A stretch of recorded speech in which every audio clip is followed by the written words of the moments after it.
ఓం గం గణపతియే నమః. ఓం గుం గురుభ్యో నమః. ఓం ఐం సరస్వత్యై నమః. ప్రియ దివ్యాత్మ స్వరూపులారా, అరుణానంద స్వామి యూట్యూబ్ ఛానల్ ప్రేక్షక మహాశైలకు నమస్కారం. ప్రియ దివ్యాత్మ స్వరూపులారా, మనము అఖండ జ్ఞాన మహాయజ్ఞంలో భాగంగా మనము ప్రకృతి తత్వ విచారణ గురించి మనం చేసుకుంటున్నాం. ఈరోజు ఒక ముఖ్య విషయం, స్థూల శరీర తత్వ విచారణ చేసుకోవాలి. ఈ స్థూల శరీర తత్వ విచారణ ఎందుకంటే భగవద్గీతలో ఒక విషయం చెప్పారు.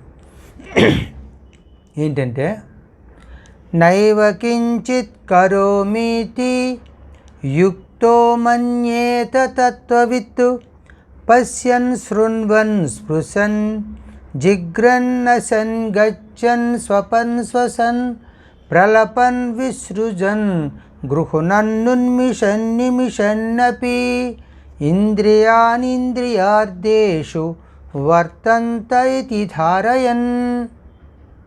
అంటే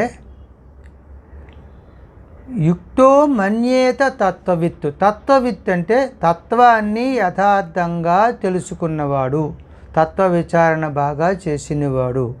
యుక్త అంటే అలా తత్వ విచారణ చేసి ఆత్మయందే తన చిత్తాన్ని నిలిపి ఉంచినవాడు. అలాంటి వాడు ఎట్లా ఉంటాడంటే, పశ్యన్ చూచుచున్నను, స్పృశన్ తాకుచున్నను, శృణ్వన్ వినుచున్నను. పశ్యన్ శృణ్వన్ స్పృశన్ జిఘ్రన్ అంటే వాసన చూస్తున్నాను, అసన్ తినుచున్నను, గచ్చన్ నడుచుచున్నను, స్వపన్ నిద్రించుచున్నను, శ్వసన్ ఊపిరి తీస్తున్నా విడిచిపెడుతున్నా, అలాగే ప్రలపన్ మాట్లాడుచున్నను, విసృజన్ విసర్జించుచున్నాను, గృహ్ణన్ గ్రహించుచున్నను, ఉన్మిషన్ నిమిషన్నపి కండ్లు రెప్పలను మూస్తున్నా తెరుస్తున్నా కూడా ఏమని భావిస్తాడంటే, ఇంద్రియాని ఇంద్రియార్థేషు వర్తంత ఇతి ధారయన్. ఇంద్రియాలు వాటి వాటి విషయములందు ప్రవర్తించుచున్నవి అని నిశ్చయించిన వాడే నైవ కించిత్ కరోమితి మన్యేత. నేను ఏమీ కూడా కొంచెం కూడా ఏమీ చేయటం లేదు, ఇవన్నీ చేస్తున్నప్పటికి కూడా నేనేమీ చేయటం లేదనే తలచుతాడనమాట. అంటే ఇంతటి స్థితి రావాలంటే తత్వ విచారణ బాగా చేయాలి. తత్వవిత్. యుక్తో మన్యేత తత్వవిత్. తత్వవిత్ అయితేనే తత్వాన్ని యథార్థంగా తెలుసుకొని విచారణ చేసి అవగాహన చేసుకున్న వాడికి ఇటువంటి యోగ స్థితి కలుగుతుంది. అంటే ఇవన్నీ చేస్తున్నప్పుడు తానేమీ చేయటం లేదు, ఇంద్రియాలు యందే ప్రవర్తిస్తున్నవి అని నిశ్చయించుకుంటాడనమాట. అలాంటి స్థితికి రావాలంటే శివానంద స్వామి వారు స్థూల శరీర తత్వ విచారణని చక్కగా మనకి అందించారు. అదేమిటి ఇప్పుడు మనము తెలుసుకుందాం. పంచభూతముల పంచీకరణము. స్థూల శరీరము. స్థూల శరీర తత్వ విచారణ గురించి మనం తెలుసుకోవాలంటే పంచీకరణం వలన ఏర్పడినటువంటి 25 తత్వములు మరియు 25 లక్షణములు అంటే క్రియా లక్షణముల గురించి మనము తెలుసుకోవాల్సి ఉంటుంది. ఇప్పుడు ఈ ఎపిసోడ్లో దాని గురించే సవివరంగా మనము తెలుసుకుంటాం. పంచీకరణము అంటే మనం గత ఎపిసోడ్లో ఒక భూతము సగభాగమయ్యి ఆ సగభాగము అలా సమిష్టిగా ఉంటూ మిగతా సగభాగము మరలా 4 భాగములయ్యి అంటే 4 ముక్కలయ్యి ఒక్కొక్క ముక్క కూడా మిగతా 4 భూతాలకి చేరుతుంది. ఇలా ఆ 4 భూతాలతో చేరడము, ఈ సమిష్టిగా ఉన్నదాన్ని కలిపి 5 తత్వములు మనకి ఏర్పడతాయని గత ఎపిసోడ్లో మనం తెలియజేసుకున్నాం. ఇప్పుడు ఆకాశభూతం చూద్దాం. ఆకాశభూతము వలన అంతఃకరణములు ఏర్పడతాయి. అలాగే మనస్సుకు చెందిన వికారములు ఏర్పడతాయి. ఇవి క్రియా లక్షణాలు అన్నమాట. ఇవి ఎలాగా ఏర్పడ్డాయో మనం తెలుసుకుందాం. సమిష్టి ఆకాశ భాగం వలన జ్ఞానము ఏర్పడింది.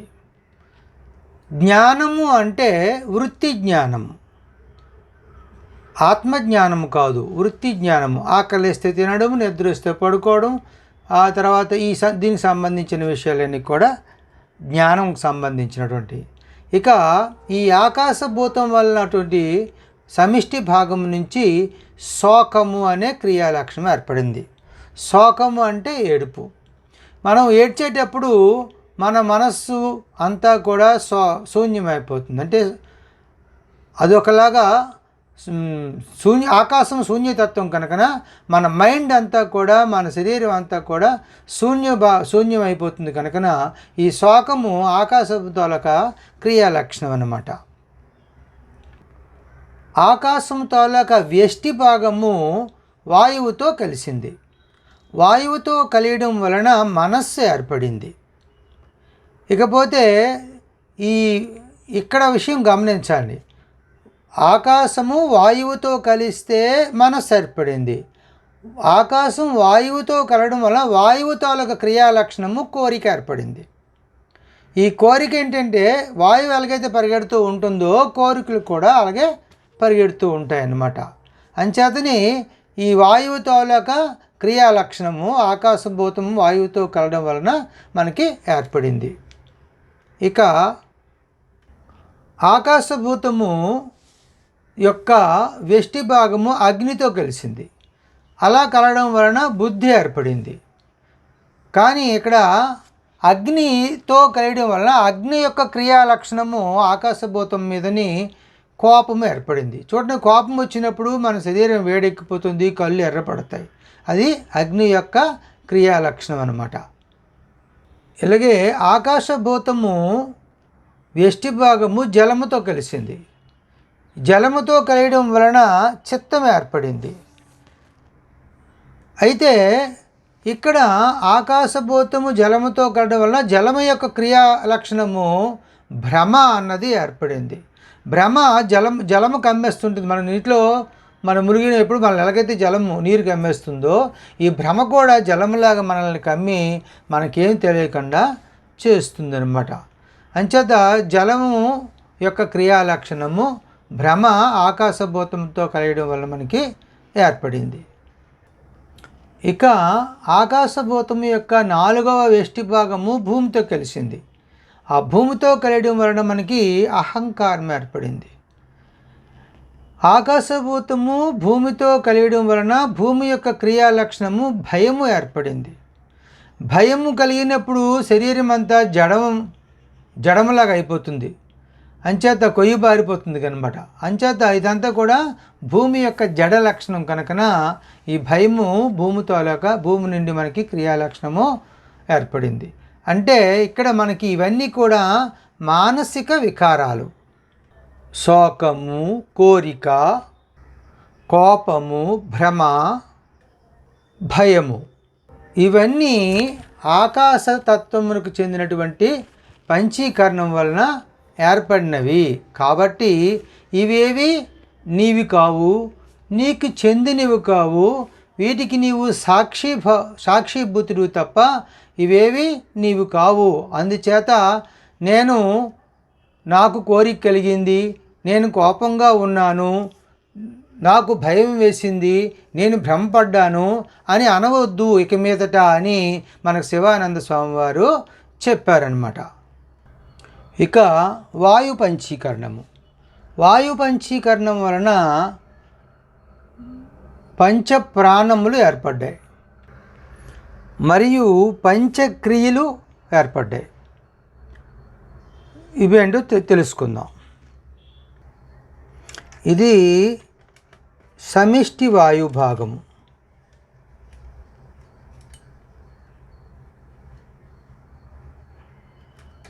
సమిష్టి వాయు భాగము వలన వ్యానవాయువు ఏర్పడింది. దీంతోలక క్రియాలక్షణం పరుగెత్తుట. వ్యానవాయువు శరీరం అంతటా వ్యాపించి ఉంటుంది. ఇది ఎముకలు కదలికకు చేస్తుందన్నమాట. అందువలన పరిగెత్తుట అనే క్రియాలక్షణము వ్యానవాయువుకి సంబంధించినటువంటి ప్రధానమైనటువంటి లక్షణం. ఇక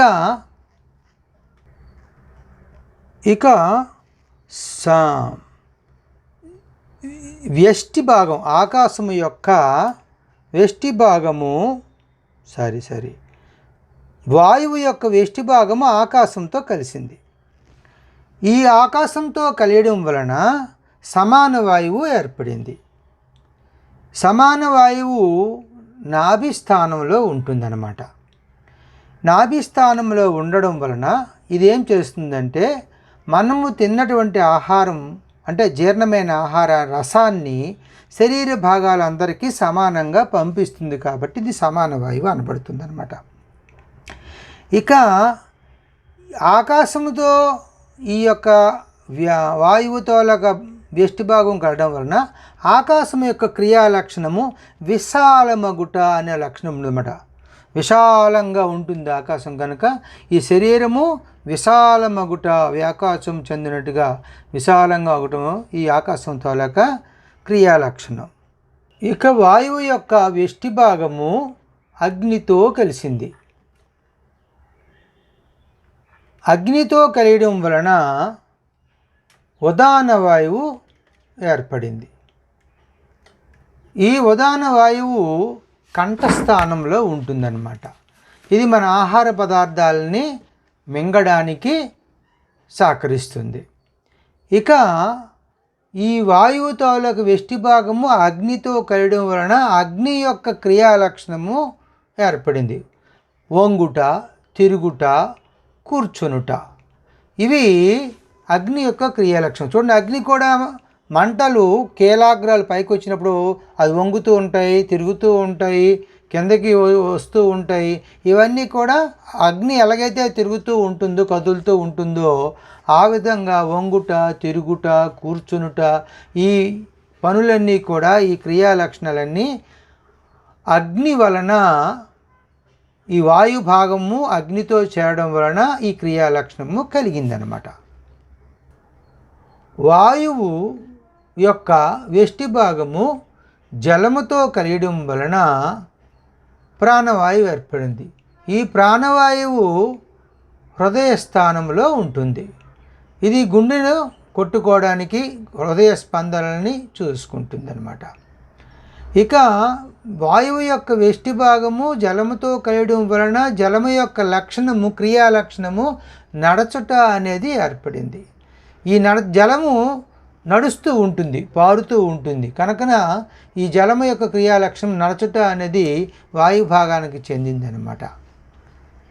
ఇక వాయువు యొక్క వ్యష్టి భాగము భూమితో కలిసింది. భూమితో కలియడం వలన అపాన వాయువు ఏర్పడింది. ఈ అపాన వాయువు గుదమునందు ఉంటుందన్నమాట.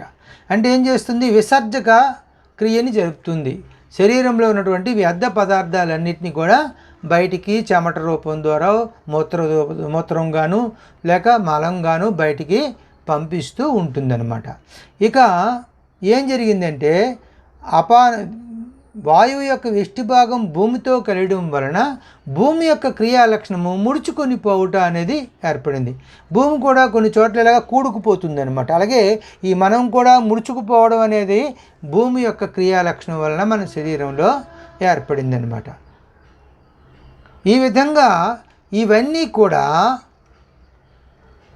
వాయుతత్వానికి చెందినవి కాబట్టి అవి నీవు కావు, అవి నీకు చెందినవి కావు అని మనకి శివానంద స్వామి చెప్తున్నారు. కనుకన ఇక మీదట నువ్వు వాటికి కూడా సాక్షిభూతుడివి తప్ప అవి నువ్వు కావు, నీవు అవి కావు. అందుచేత ఇక మీద నేను పరిగెత్తుని, నేను వంగుంటుని ఇలా ఇటువంటి మాటలు ఇవి చెప్పకు. అవన్నీ కూడా వాయుతత్వానికి సంబంధించినవిగా గమనించాలని శివానంద స్వామి వారు మనకి తెలియజేస్తున్నారు. వాయుతత్వము యొక్క సమిష్టి భాగము, సమిష్టి భాగము వలన నేత్రము ఏర్పడింది.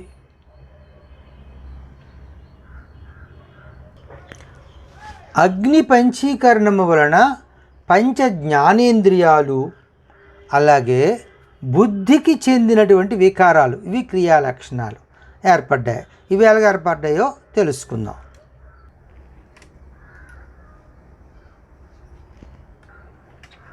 అగ్ని యొక్క సమిష్టి భాగము వలన నేత్రము ఏర్పడింది. అలాగే అగ్ని యొక్క క్రియాలక్షణము ఆకలి. ఆకలి కలుగుతుందంటే అగ్ని వలనే మనకి జరుగుతుందన్నమాట. మన కడుపులో జఠరాగ్ని ఉంది. మనం ఆకలితో ఉన్నప్పుడు ఆహారాన్ని తినడం వలన త్వరగా అది జీర్ణమవుతుంది. అంటే ఇది అగ్ని యొక్క లక్షణం. ఇక ఈ అగ్ని యొక్క వెష్టి భాగాలు మిగతా భూతాలకు కలిసి ఎలా ఏర్పడ్డాయో తెలుసుకుందాం. అగ్ని యొక్క వెష్టి భాగము ఆకాశభూతంతో కలియడం వలన చెవి ఏర్పడింది. అలాగే ఆకాశము యొక్క క్రియాలక్షణము అగ్ని యందు నిద్ర అనేది ఏర్పడింది. ఇప్పుడు వేడి ఎక్కువగా, అంటే వేసవి కాలంలో ఉన్నప్పుడు మనకి నిద్ర ఎక్కువగా పడుతుంటుంది వేడి వలన. అలాగే నిద్రపోయినప్పుడు శరీరము శూన్యమైపోతుంది. అంటే ఇది ఆకాశం యొక్క లక్షణం అన్నమాట, క్రియాలక్షణం. అలాగే అగ్ని యొక్క వెష్టి భాగము వాయువుతో కలియడం వలన చర్మము అనే జ్ఞానేంద్రియము ఏర్పడింది. ఇప్పుడు వాయువు యొక్క క్రియాలక్షణము అగ్ని యందు దాహము ఏర్పడింది. అంటే అగ్ని యొక్క వెష్టి భాగము వాయువుతో కలవడం వలన వాయువు యొక్క క్రియాలక్షణము దాహము ఏర్పడింది. ఈ దాహం ఏం చేస్తుంది? గొంతును ఎండింప చేస్తుంది. వాయువు కూడా మన తడి బట్టలను ఆరబెడితే గాలికి అది ఆరిపోయినట్టుగా ఎండింప చేస్తుంది. అలాగే ఈ గొంతు ఎండిపోవడం అన్నది వాయువు యొక్క క్రియాలక్షణం అన్నమాట. చూడండి, వేసవి కాలంలో మనకి వేడి ఎక్కువగా ఉంటుంది. తద్వారా మనకి వాయువు యొక్క క్రియాలక్షణం వలన దాహము ఎక్కువ అవుతూ ఉంటుందన్నమాట. అగ్ని యొక్క వెష్టి భాగము జలముతో కలిసింది. జలముతో కలియడం వలన జ్ఞానేంద్రియము నాలుక ఏర్పడింది.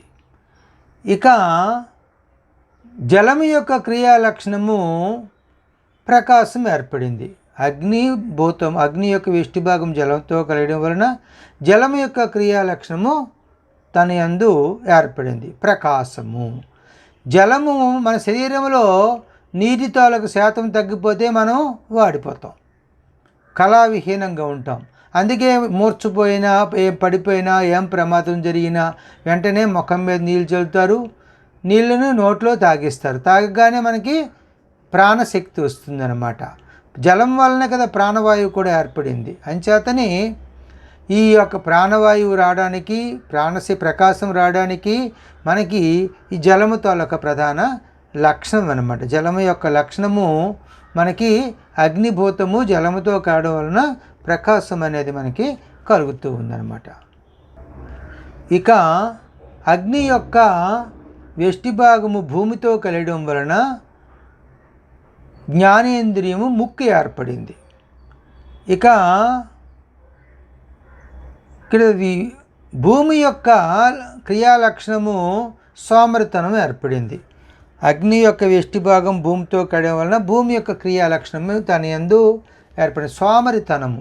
మనం ఎక్కువగా పనిచేయడం వలన, అలసిపోవడం వలన మనకి అలసట కలుగుతుంది. అలసట ఎప్పుడు వచ్చిందో జడ పదార్థంలాగా ఉండిపోతాం, సోమరిగానం.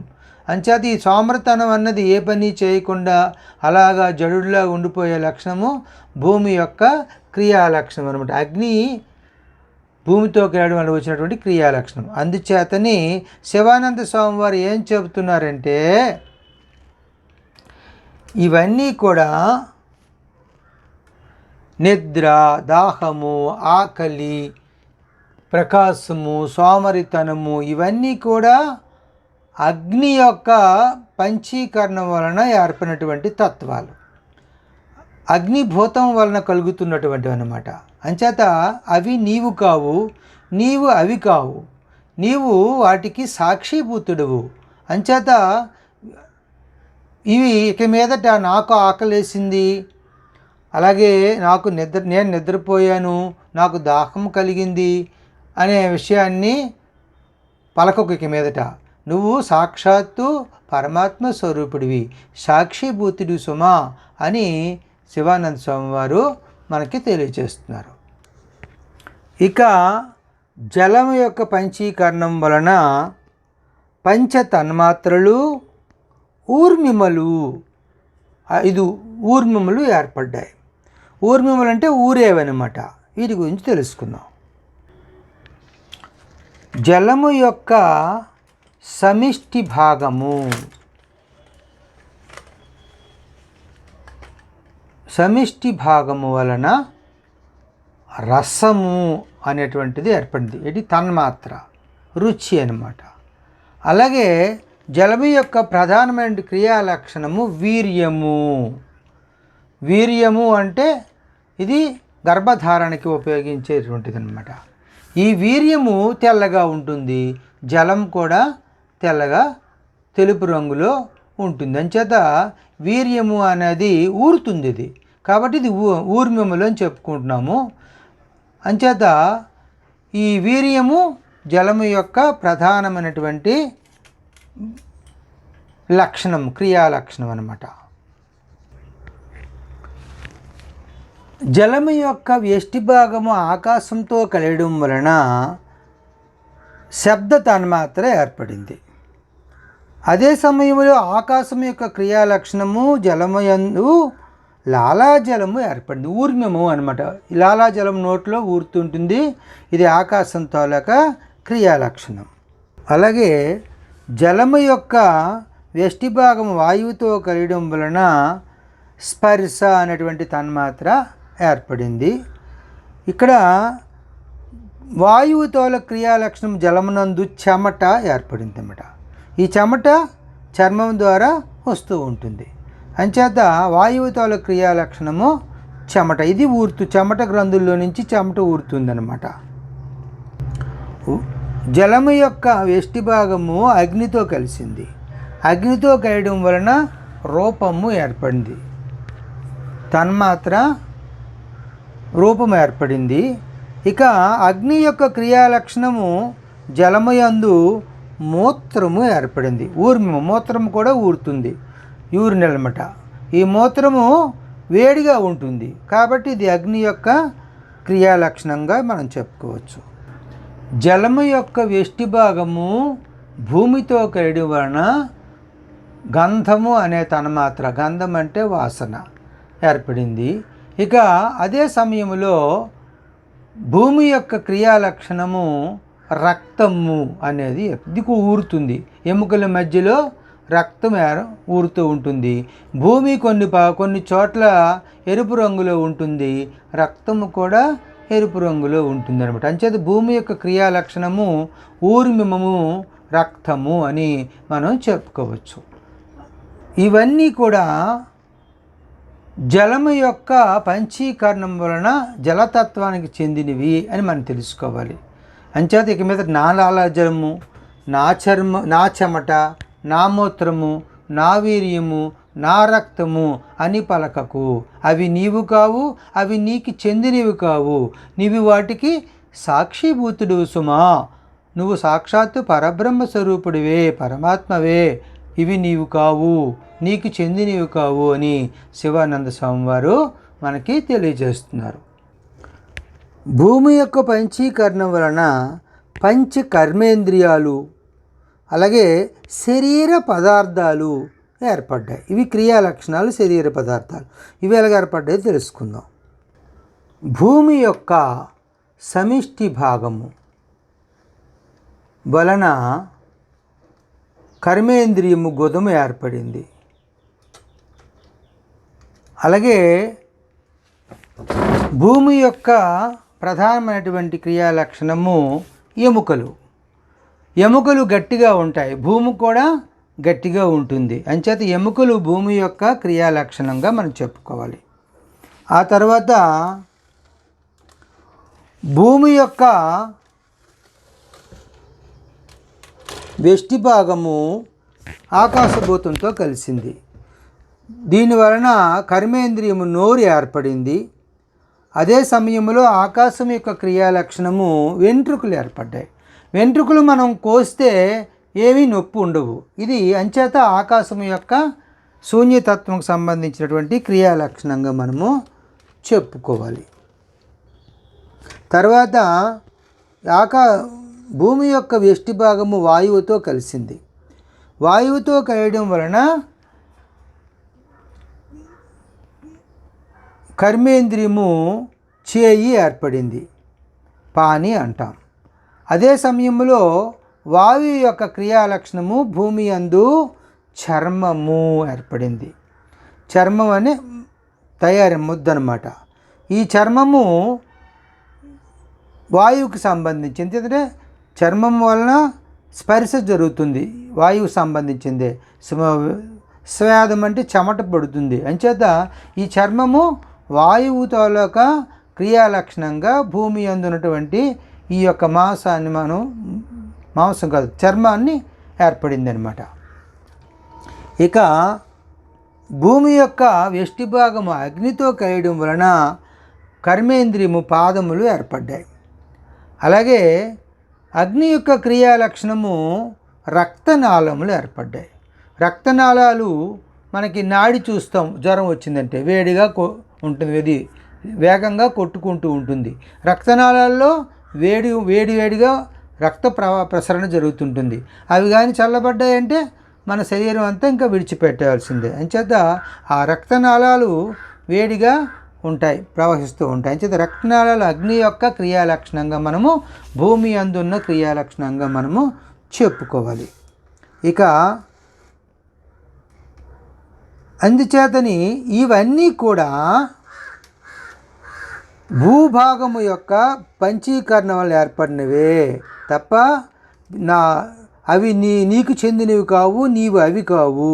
నీవు వీటన్నిటికీ సాక్షిభూతుడివి. కనుక ఇక మీదట నా వెంట్రుకలు, నా చర్మము, నా రక్తనాళాలు, మాంసము. చూసారా, మాంసం జలము యొక్క ఇక విషయం చెప్పుకోవడం మర్చిపోయాం. జలముతో భూమి యొక్క వెష్టి భాగం కలవడం వలన గుహ్యం అంటే మూత్రద్వారం ఏర్పడింది. కర్మేంద్రియము మాంసం ఏర్పడింది. మాంసము తడిగా ఉంటుంది, అంచేత ఈ జలము కూడా తడిగా ఉంటుంది. కనుకన ఈ జలము యొక్క క్రియాలక్షణము మాంసము భూమి యందు ఏర్పడింది. అంచేత నా మాంసము అనకు, అలాగే నా ఎముకలు అనకు ఇక మీదట. ఇవన్నీ కూడా భూమి తత్వానికి సంబంధించినవి, పంచీకరణ ఏర్పడినవి. కాబట్టి అవి నీవు కావు, నీకు అవి చెందినవి కావు, వాటికి నీవు చెందినవి కావు, చెందినవాడవు కావు. నీవు వీటన్నిటికీ కూడా సాక్షిభూతుడివి. నువ్వు సాక్షాత్తు పరమాత్మ స్వరూపుడివే తప్ప ఇవేవీ నీవు కావు అనే భావన కలిగి ఉండాలి సుమా, ఇక మీదట అనకు అని శివానంద స్వామి వారు మనకి తెలియచేశారన్నమాట.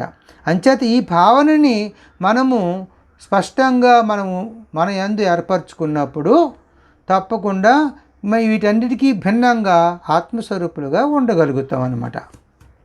ఇంట్లో పంచీకరణ చాటు శరీర తత్వాన్ని పూర్తిగా మనము గమనించవచ్చు. ఆకాశ పంచీకరణము, అలాగే ఆకాశ పంచీకరణం, వాయు పంచీకరణము, అగ్ని పంచీకరణము, జల పంచీకరణము, పృథివీ పంచీకరణం, భూమి పంచీకరణం మొత్తం మనము చూడవచ్చు ఇందులో.